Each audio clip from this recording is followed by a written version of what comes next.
And Ross's conversion made it 41-17 after 64 minutes. And with the result pretty much beyond all doubt at this stage, we started to turn our thoughts to the awarding of the Heineken Star of the Match. Now, not for the first time this season, there were several Leinster contenders. And in the RTE commentary box, Donal Lenihan went for Jamison Gibson Park. Conor, what did you make of his overall performance?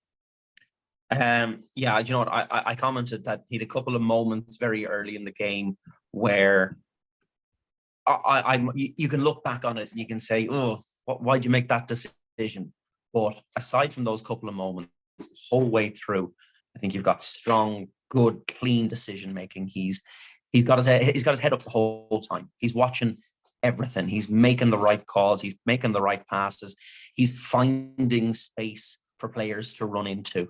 I saw a couple of these online ratings afterwards, and he's right up there in every single one of them with nines, and he really did have a good, just a really good game. I think for me, that moment I mentioned earlier in the build up to Jack Conan's second try, where he makes that pass and then realizes, okay, I have to do more work now, and I've got to be the man in to protect this ball until somebody comes to pull it out of the base of this ruck.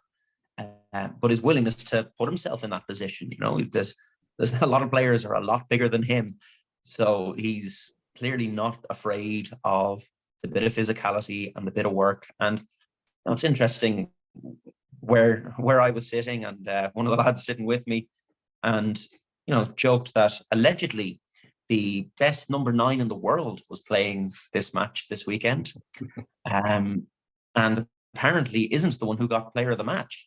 And you can say everything you want about Dupont being out of position and whatever else. Gibson Park was the better 9 all day. He made, nearly all the right decisions, and was up against it. I mean, when you look at who could have been player of the match, for him to have taken it, and we were arguing about it in the seats of who would get it, but none of us disagreed with him as a decision to be that player. But just so many good contenders on the day. It's great to be in that healthy position, to be able to say, look at these 6 players, and any one of them could have been player of the match. Definitely. I mean, I always say it about Gibson Park, when he's in full flow and we're in a set of phases attacking, and they've got the other team on the back foot.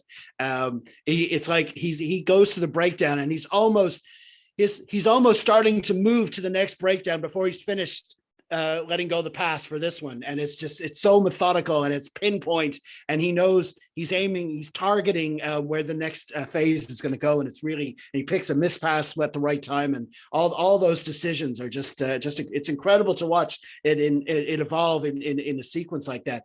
And so it was definitely a worthy award for the man they call Whiskey. But as Donal Lenihan said himself, his ability to move that ball quickly relied a lot on his forwards.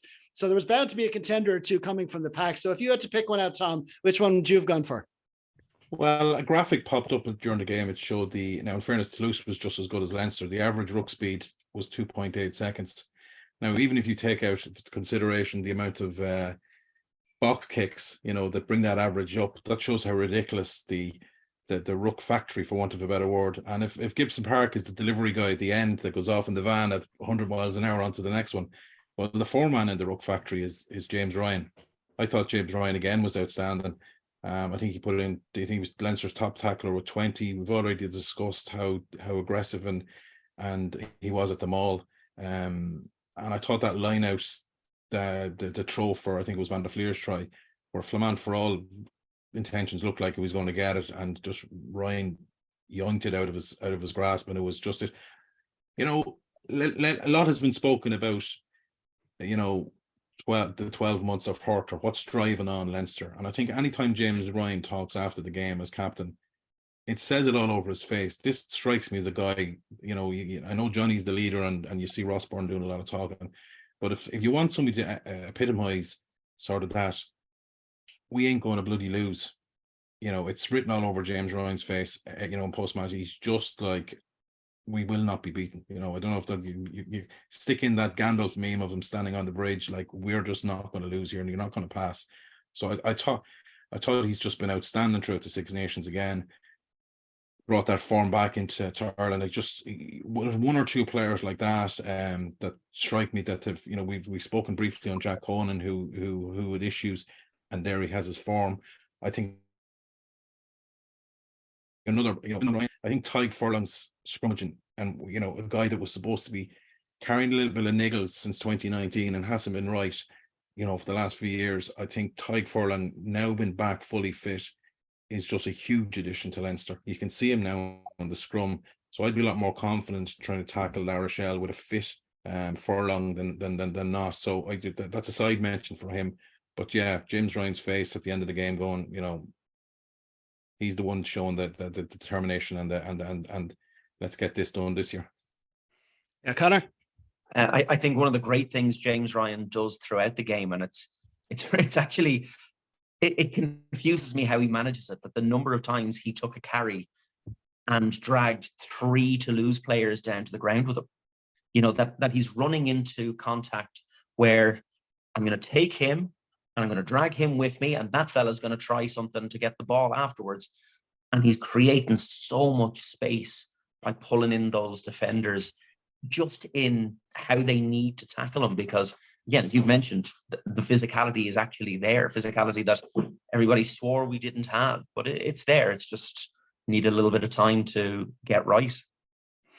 Absolutely. And well, for my player, I could have easily stayed in the pack, possibly Ross Maloney, although I harped on him for last week's YouTube clip, or Jack Conan, as his 2 tries were far from his only contributions. But I think I'm going to have to turn the spotlight on Charlie Natai.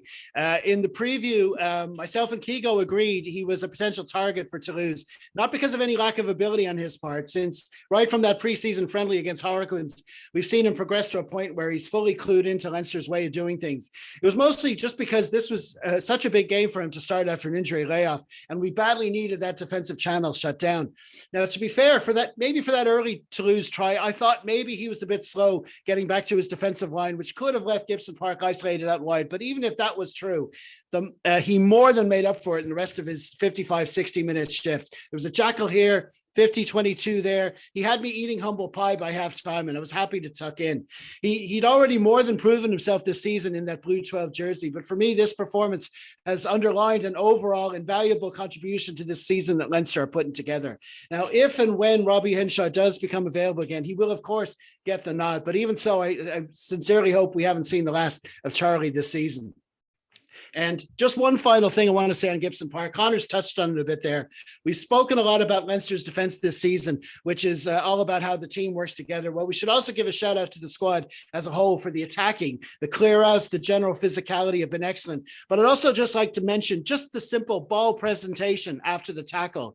I mean, as brilliant as decision maker as Whiskey is, the way our ball carriers bring it into contact, they take every inch they can before turning to leave it where it can be set up the next phase. It's something we might just take for granted if you didn't bring up in pods like this, but it's another part of that whole sequence when you see Leinster in full flow attacking. That's great to watch. Okay, so anyway, that's our bonus YouTube clip for this week. Be sure and hit that subscribe button. We put other content up here during the week as well for our weekly preview pod.